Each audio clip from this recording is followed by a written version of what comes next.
Hi. Okay, so I'm going to put this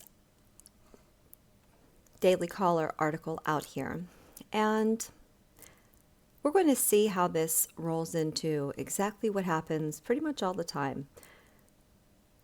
And it kind of goes in line with some comments I haven't had a chance to respond back to regarding people who are defending CNN and just continuing to call Trump a liar, which if you're going to call someone a liar and someone's going to ask you to specify a lie and you keep talking in circles, you know, I, for one, I don't have time to kind of go around in those circles, you know? Specify the lie. Let's talk about that, or let's just move on. And sometimes CNN or other mainstream media broadcasts, when they screw up, they'll go ahead and they'll, walk back, make a retraction, which is never at the same magnitude as their bombshell breaking when they put it out. And it is quietly, yes. So the CNN has quietly walked back their bombshell reporting on the Trump-Russia collusion narrative, and this time it was a story relating to Jeff Sessions, who I'm not a big fan of. And, they go back and it was all in the foundational structure of this big collusion, quote, collusion, that was supposed to be going on between Trump, his affiliates, and Russia, which over the course of the past several weeks, we have clearly seen, if not several months, we have clearly seen is everything to be proven with the DNC with Russia. And we hear absolutely nothing about that. How many times has CNN covered the amount of money that the DNC, along with the FBI, paid Christopher Steele for that fake dossier? Have we heard about that? Have they covered that at all? No, they haven't. So here we have, let's go back to links in the description box as always. Here we have when the CNN originally, came out and said, Sessions was not disclosing the information that he needed to disclose. And, this really did lead up to a lot of him recusing himself. A newly released document backs up the Justice Department's explanation for Attorney General Jeff Sessions omitting his foreign contacts on a security clearance form. Evan. I don't know how that audio is going to sound, so I don't know if I'm going to play that, but the links will be in the description box. On the phone. Evan, what do you have?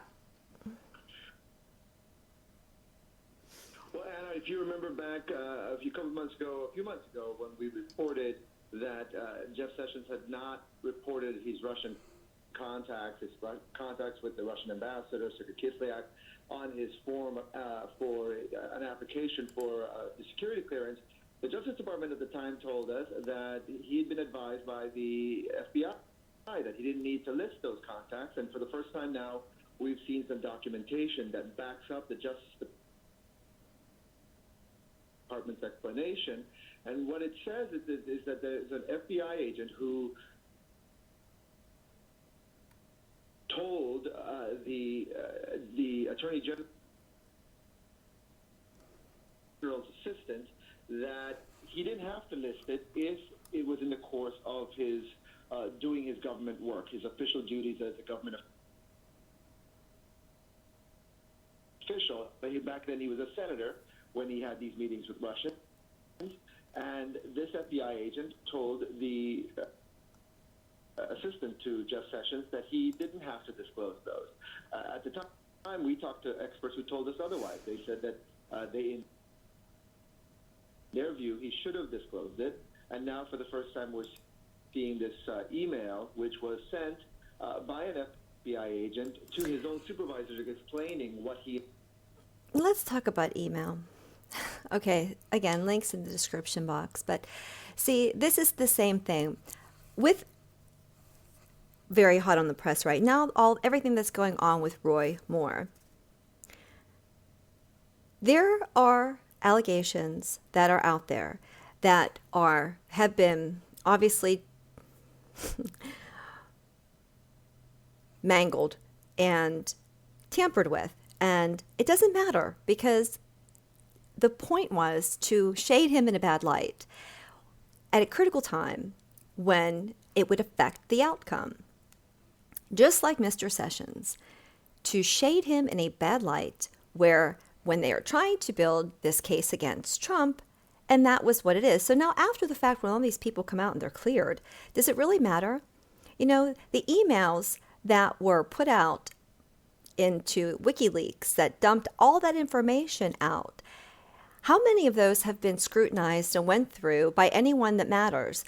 Mr. Comey gave special immunity to people that we don't even know what they got. You know, can we not walk that back? And when people walk things back, is it just a matter of claiming that they did something wrong, they misspoke, they said something wrong? Where is the accountability? Who's been held accountable for the uranium one? Who's went to jail for that? Who's been held accountable for the fake dossier and for the money that was spent? Who was held accountable? Oh.